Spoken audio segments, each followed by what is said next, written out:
नमस्कार, स्वागत है आपका बिहार समाचार में। अब तक की बड़ी घोषणा हो गई है कि तेजस्वी यादव शराबबंदी कानून को खत्म करेंगे। साथ ही बिहार के युवाओं के लिए लाखों नौकरियां निकाली जा रही है। गरीबों को, किसानों को भी बड़ी सौगात दी गई। तो आज बिहार की बड़ी खबरों पर बात करेंगे। इससे पहले आपसे एक छोटी सी अनुरोध है, कृपया वीडियो को एक प्यारा सा लाइक अवश्य कर दीजिएगा। आपका लाइक करना ही हमारी मेहनत का फल होता है।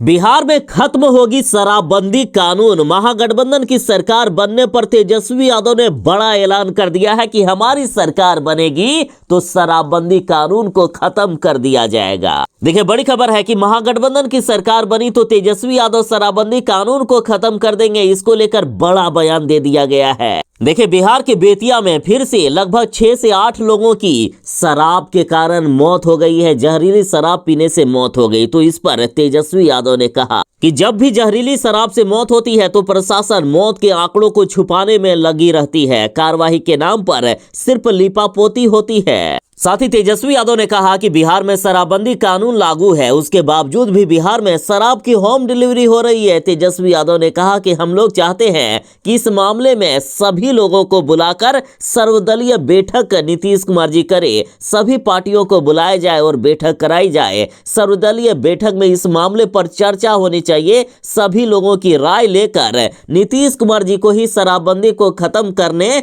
या इसे आगे कैसे कंटिन्यू किया जाना चाहिए कि बिहार में शराब से लोग मरे नहीं, इस पर चर्चा की जानी चाहिए। ठोस कदम उठाया जाना चाहिए। साथ ही तेजस्वी यादव ने संकेत भी दे दिया है कि यदि मान लीजिए नीतीश कुमार जी शराबबंदी को खत्म नहीं करते हैं तो तेजस्वी यादव की सरकार बनने पर शराबबंदी खत्म की जा सकती है।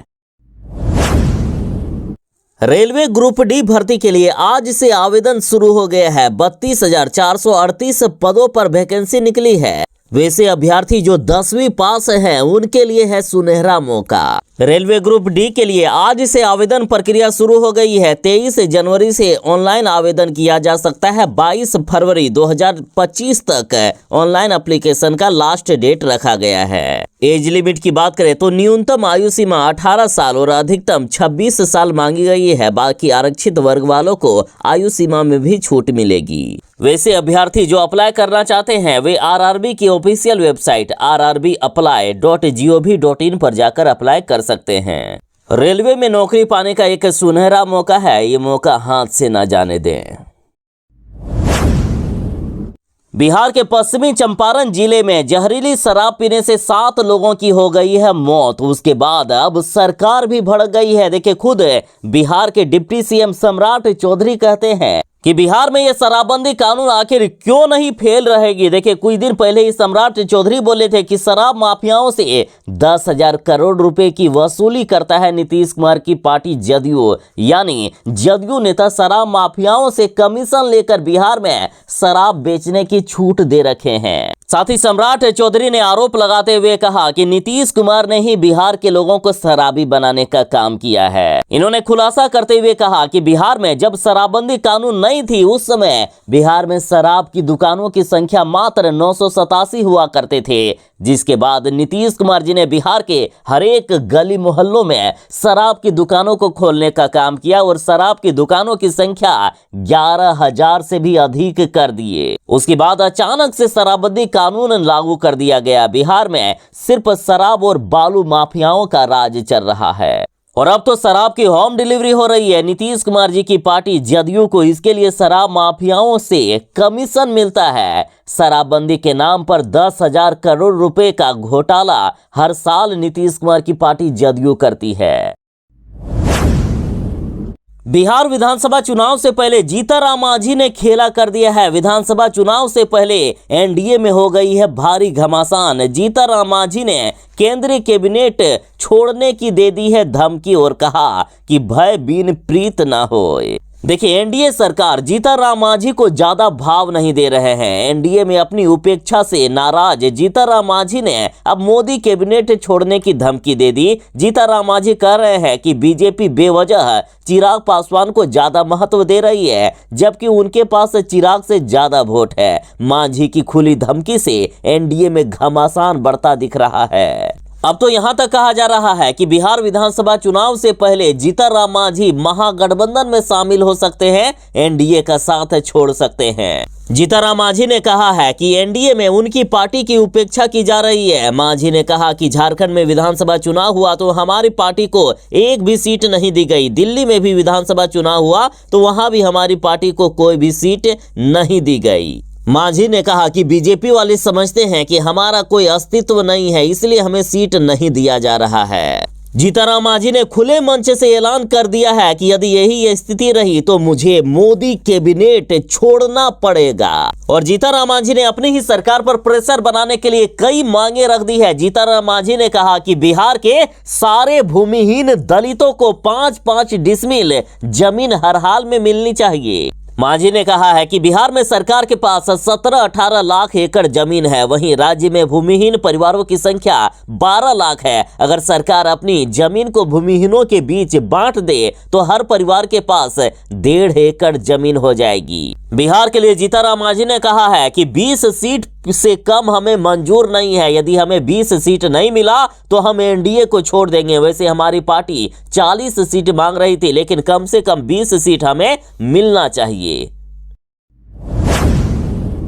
बिहार के किसानों के लिए बड़ी खुशखबरी है। नीतीश सरकार ने बिहार के किसानों को बड़ा तोहफा देते हुए अब ऐलान कर दिया है कि बिहार के किसानों को अब ड्रोन खरीदने के लिए सरकार अनुदान देगी। अब बिहार के किसान स्मार्ट तरीके से खेती करेंगे, ड्रोन के जरिए कीटनाशक का छिड़काव करेंगे। इसके लिए राज्य सरकार ने किसानों को ड्रोन की सुविधा देने का निर्णय लिया है और इसके लिए सरकार किसानों को ड्रोन खरीदने के लिए अनुदान देने वाली है। देखिए, बताया जा रहा है कि नीतीश सरकार खेती किसानी के उद्देश्य से खरीदे जाने वाले ड्रोन पर 60% राशि या अधिकतम 3,65,000 रुपये तक का अनुदान दे रही है। बाकी के 40% पैसे या तो किसानों को या किसान समूह को लगाने होंगे। वो 40% राशि यदि चाहते हैं तो लोन के रूप में भी सरकार उपलब्ध करवा देगी। साथ ही बिहार के कृषि मंत्री मंगल पांडे जी ने बताया है कि केंद्र सरकार के द्वारा नमो ड्रोन दीदी योजना के अंतर्गत जीविका दीदियों के महिला समूहों को 201 ड्रोन वितरण करने की भी योजना है।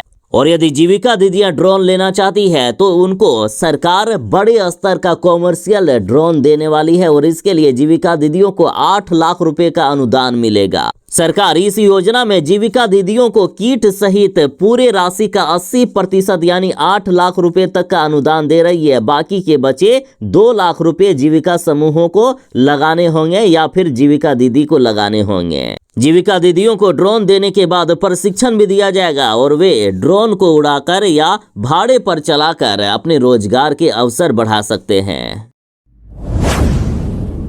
पूरे बिहार में प्रचंड ठंड जारी है और इस बीच मौसम विभाग ने बिहार के 30 जिलों में झमाझम बारिश का अलर्ट जारी कर दिया है। बारिश के बाद बिहार में खूब कपकपाएगी ये सर्दी। मौसम विभाग ने कहा है कि आज से ही पूरे बिहार में भयानक ठंड की शुरुआत हो गई है और 27 जनवरी को बिहार के 30 जिलों में झमाझम बारिश होने वाली है और इन 30 जिलों की लिस्ट भी जारी कर दी गई है। जिन जिलों में बारिश होगी ये जिले हैं पश्चिमी चंपारण, पूर्वी चंपारण, गोपालगंज, सिवान, सारण, सीतामढ़ी, शिवहर, मुजफ्फरपुर, समस्तीपुर, वैशाली, पटना, भोजपुर, बक्सर, नालंदा, नवादा, शेखपुरा, लखीसराय, भागलपुर, मुंगेर, बेगूसराय, खगड़िया, सहरसा, मधेपुरा, दरभंगा, मधुबनी, सुपौल, अररिया, पूर्णिया, किशनगंज और कटिहार, इन जिलों में झमाझम बारिश का अलर्ट जारी किया गया है।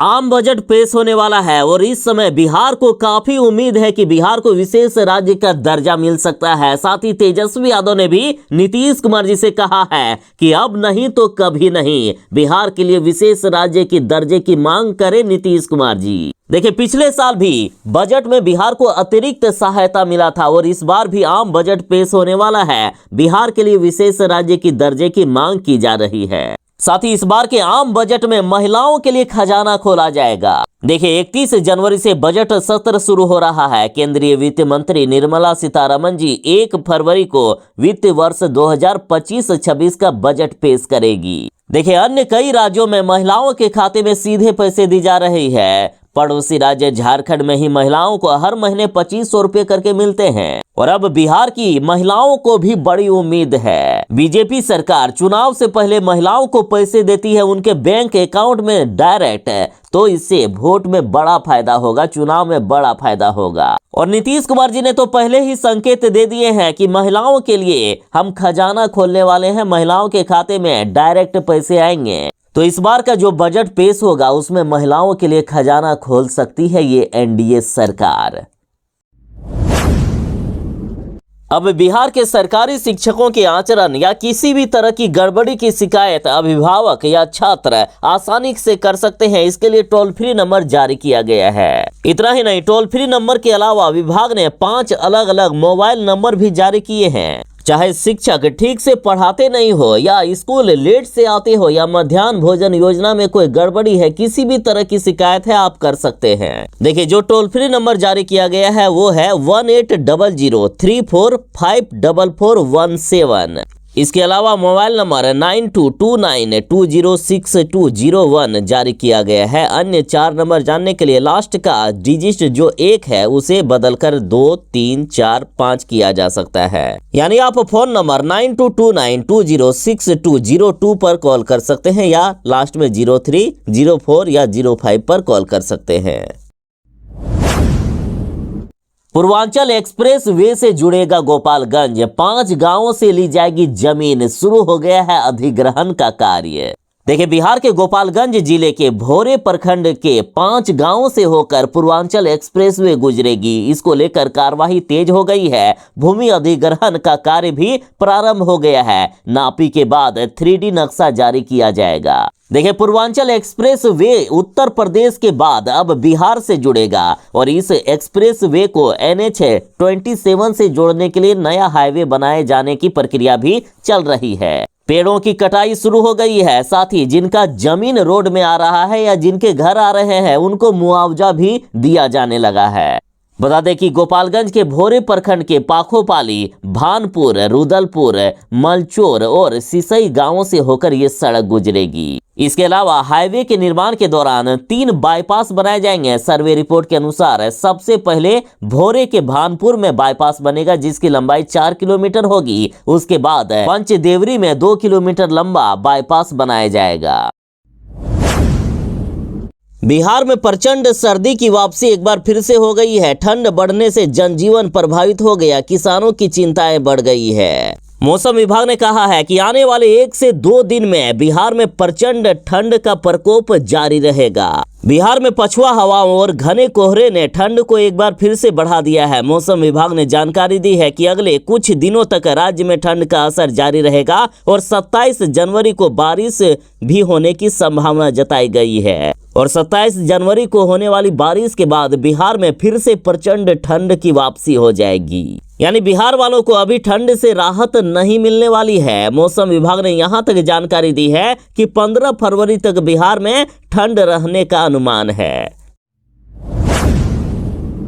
बाहुबली अनंत सिंह और उनके समर्थकों पर गोली चलवाई गई है। दिन दहाड़े इन पर गोलियों से फायरिंग की गई। देखिए, मोकामा के पूर्व विधायक अनंत सिंह पर जानलेवा हमला हुआ। बताया जा रहा है कि कई राउंड फायरिंग हुई है। घटना के बाद इलाके में हड़कंप मच गया। सूचना मिलते ही कई थानों की पुलिस घटना स्थल पर पहुंची। गोलीबारी की घटना की सूचना मिलने के बाद मौके पर पहुंची पुलिस ने आगे की कार्रवाई शुरू की। अनंत सिंह पर गोलीबारी की घटना के बाद नौरंगा गांव पुलिस छावनी में तब्दील कर दिया गया।